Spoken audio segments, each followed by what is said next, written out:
take it chapter by chapter, one bite at a time. So many adventures and mountains we can climb. Take it word for word, line by line, one bite at a time.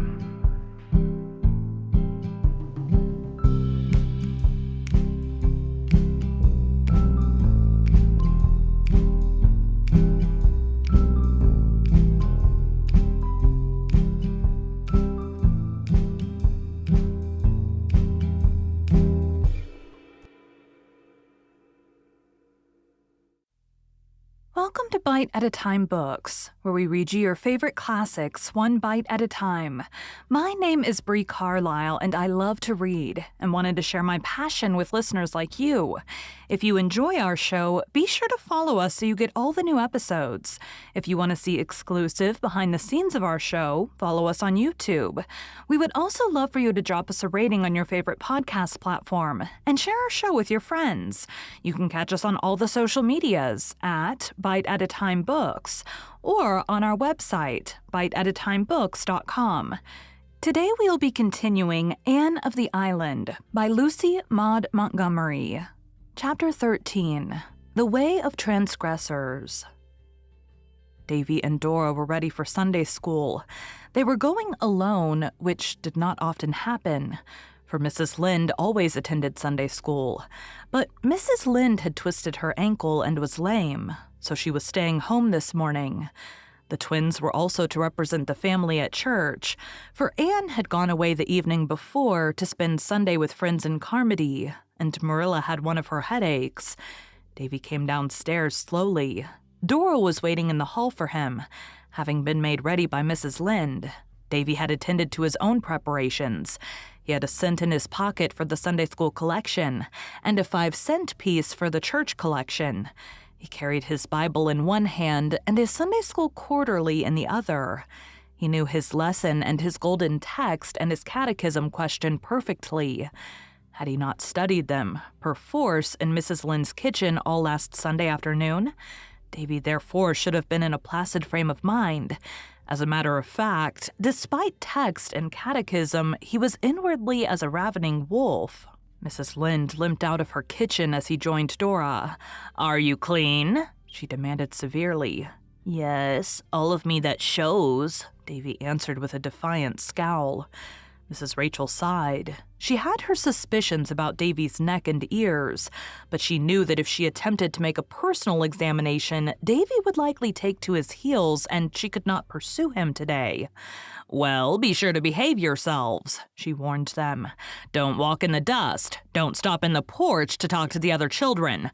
Don't squirm or wiggle in your places. Don't forget the golden text. Don't lose your collection or forget to put it in. Don't whisper at prayer time, and don't forget to pay attention to the sermon." Davy deigned no response. He marched away down the lane, followed by the meek Dora, but his soul seethed within. Davy had suffered, or thought he had suffered, many things at the hands and tongue of Mrs. Rachel Lynde since she had come to Green Gables. For Mrs. Lynde could not live with anybody, whether they were 9 or 90, without trying to bring them up properly.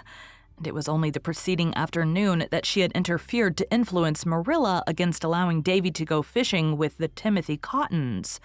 Davy was still boiling over this.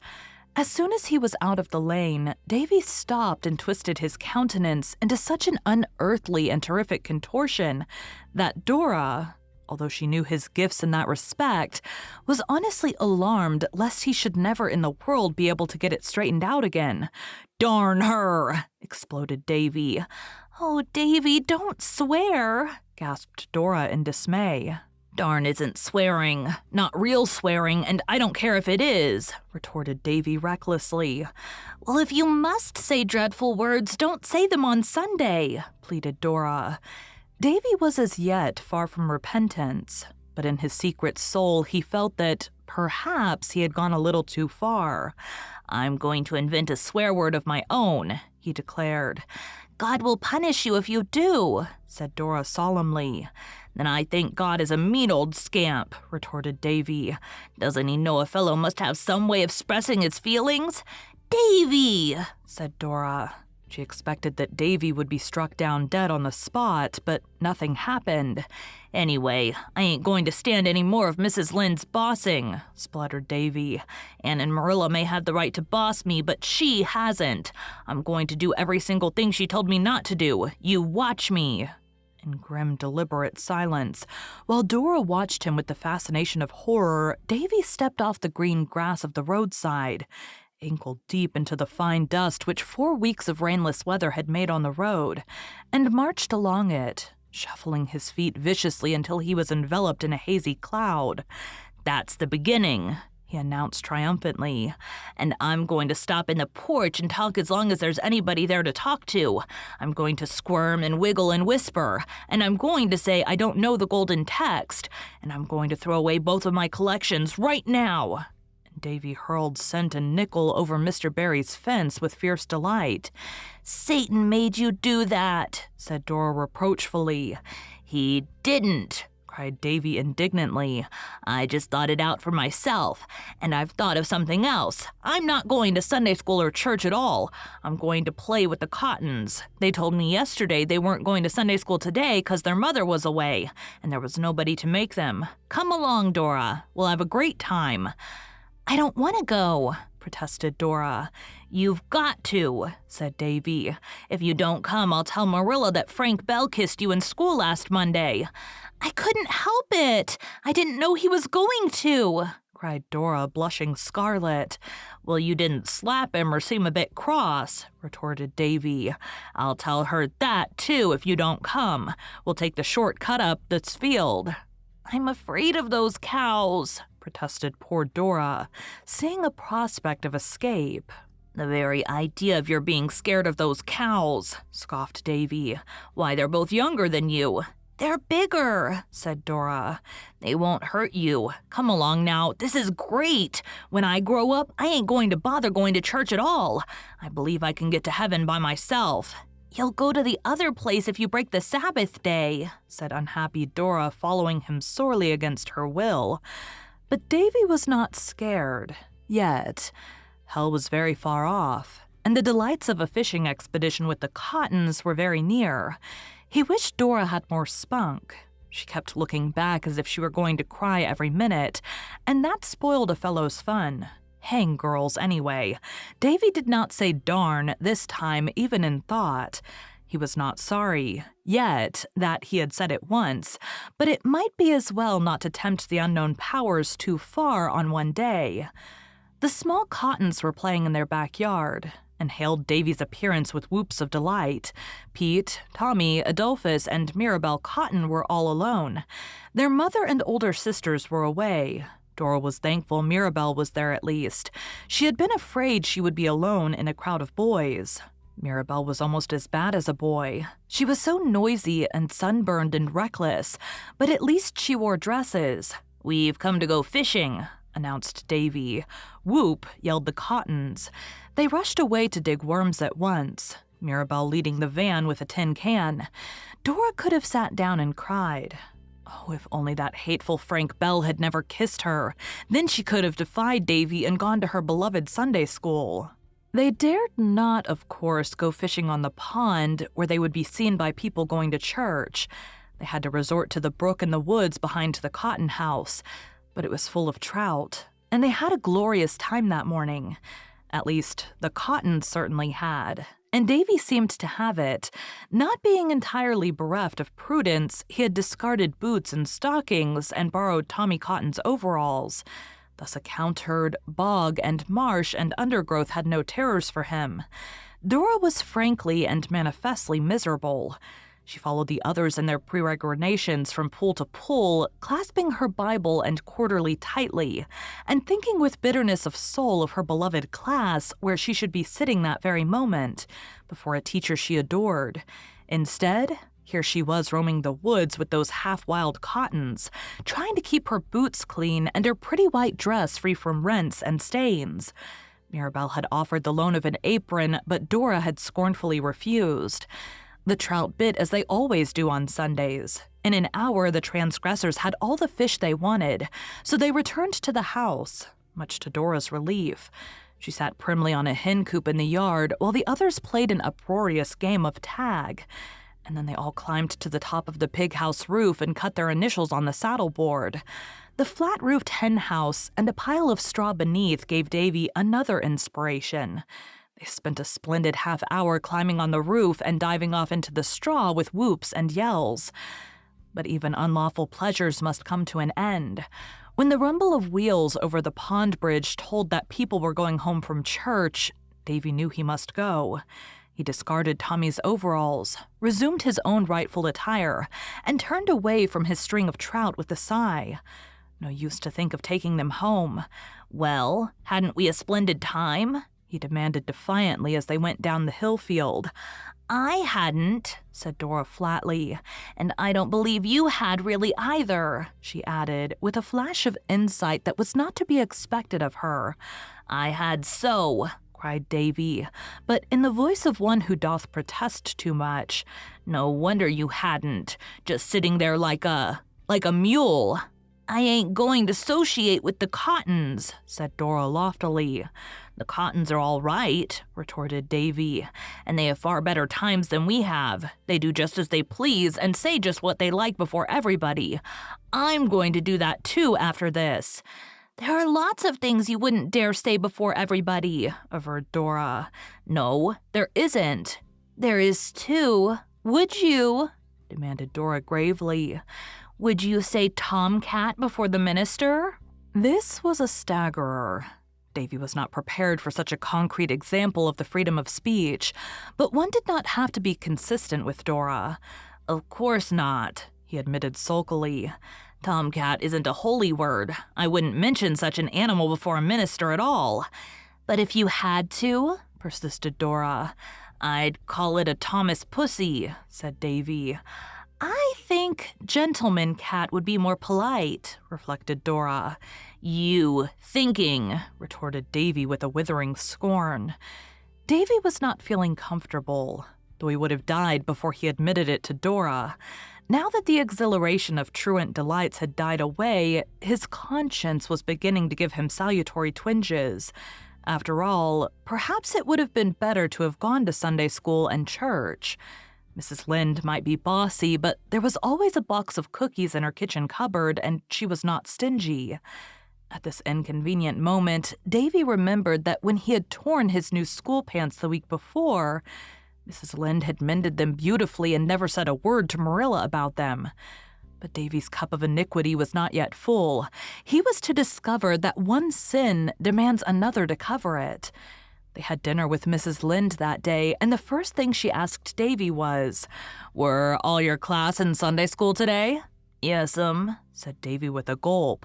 "All were there 'cept one." "Did you say your golden text and catechism?" "Yes'm." "Did you put your collection in?" "Yes'm." "Was Mrs. Malcolm McPherson in church?" "I don't know." This, at least, was the truth, though wretched Davy. "Was the Ladies' Aid announced for next week?" "Yes'm," quakingly. "Was prayer meeting?" I don't know." "You should know. You should listen more attentively to the announcements. What was Mr. Harvey's text?" Davy took a frantic gulp of water and swallowed it, and the last protest of conscience together. He glibly recited an old golden text learned several weeks ago. Fortunately, Mrs. Lynde now stopped questioning him. But Davy did not enjoy his dinner. He could only eat one helping of pudding. "What's the matter with you?" demanded justly astonished Mrs. Lynde. "Are you sick?" "No," muttered Davy. "You look pale. You'd better keep out of the sun this afternoon," admonished Mrs. Lynde. "Do you know how many lies you told Mrs. Lynde?" asked Dora reproachfully as soon as they were alone after dinner. Davy, goaded to desperation, turned fiercely. "I don't know and I don't care," he said. "You just shut up, Dora Keith." Then poor Davy betook himself to a secluded retreat behind the woodpile to think over the way of transgressors. Green Gables was wrapped in darkness and silence when Anne reached home. She lost no time going to bed, for she was very tired and sleepy. There had been several Avonlea jollifications the preceding week involving rather late hours. Anne's head was hardly on her pillow before she was half asleep. But just then, her door was softly opened and a pleading voice said, "Anne?" Anne sat up drowsily. "Davy, is that you? What is the matter?" A white-clad figure flung itself across the floor and onto the bed. "Anne," sobbed Davy, getting his arms about her neck, "I'm awful glad you're home. I couldn't go to sleep till I told somebody." "Told somebody what?" "How miserable I am." "Why are you miserable, dear?" "'Cause I was so bad today, Anne. Oh, I was awful bad. Badder'n I've ever been yet." "What did you do?" "Oh, I'm afraid to tell you. You'll never like me again, Anne. I couldn't say my prayers tonight. I couldn't tell God what I'd done. I was shamed to have him know." "But he knew anyway, Davy." "That's what Dora said. But I thought, p'raps, he mightn't have noticed just at the time. Anyway, I'd rather tell you first." "What is it you did?" Out it all came in a rush. "I run away from Sunday school and went fishing with the Cottons, and I told ever so many whoppers to Mrs. Lynde, almost half a dozen, and I said a swear word, Anne, a pretty near swear word anyhow, and I called God names." There was silence. Davy didn't know what to make of it. Was Anne so shocked that she never would speak to him again? "Anne, what are you going to do to me?" he whispered. "Nothing, dear. You've been punished already, I think." "No, I haven't. Nothing's been done to me." "You've been very unhappy ever since you did wrong, haven't you?" "You bet," said Davy emphatically. "That was your conscience punishing you, Davy." "What's my conscience? I want to know." "It's something in you, Davy, that always tells you when you're doing wrong and makes you unhappy if you persist in doing it. Haven't you noticed that?" "Yes, but I didn't know what it was. I wish I didn't have it. I'd have lots more fun. Where is my conscience, Anne? I want to know. Is it in my stomach?" "No, it's in your soul," answered Anne, thankful for the darkness, since gravity must be preserved in serious matters. "I suppose I can't get clear of it then," said Davy with a sigh. "Are you going to tell Marilla and Mrs. Lynde on me, Anne?"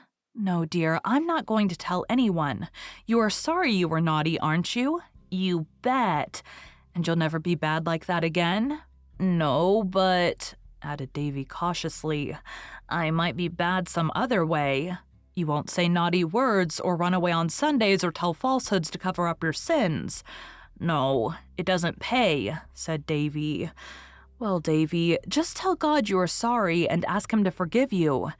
"Have you forgiven me, Anne?" "Yes, dear." "Then," said Davy joyously, "I don't care much whether God does or not." "Davy!" "Oh, I'll ask him," said Davy quickly, scrambling off the bed, convinced by Anne's tone that he must have said something dreadful. "I don't mind asking him, Anne. Please, God, I'm awful sorry I behaved bad today, and I'll try to be good on Sundays always, and please forgive me." "There now, Anne." "Well, now, run off to bed like a good boy." "All right. Say, I don't feel miserable anymore. I feel fine. Good night." "Good night." Anne slipped down on her pillows with a sigh of relief. Oh, how sleepy she was. In another second, "Anne?" Davy was back again by her bed. Anne dragged her eyes open. "What is it now, dear?" she asked, trying to keep a note of impatience out of her voice. "Anne, have you ever noticed how Mr. Harrison spits? Do you suppose if I practiced hard, I can learn to spit just like him?" Anne sat up. "Davy Keith," she said, "go straight to your bed and don't let me catch you out of it again tonight. Go, now." Davy went, and stood not upon the order of his going. Thank you for joining Bite at a Time Books today. while we read a bite of one of your favorite classics. If you enjoy our show, be sure to follow us so you get all the new episodes. If you want to see exclusive behind the scenes of our show, follow us on YouTube. We would also love for you to drop us a rating on your favorite podcast platform and share our show with your friends. You can catch us on all the social medias at Bite at a Time Books or on our website, biteatatimebooks.com. Again, my name is Bree Carlile, and I hope you come back tomorrow for the next bite of Anne of the Island.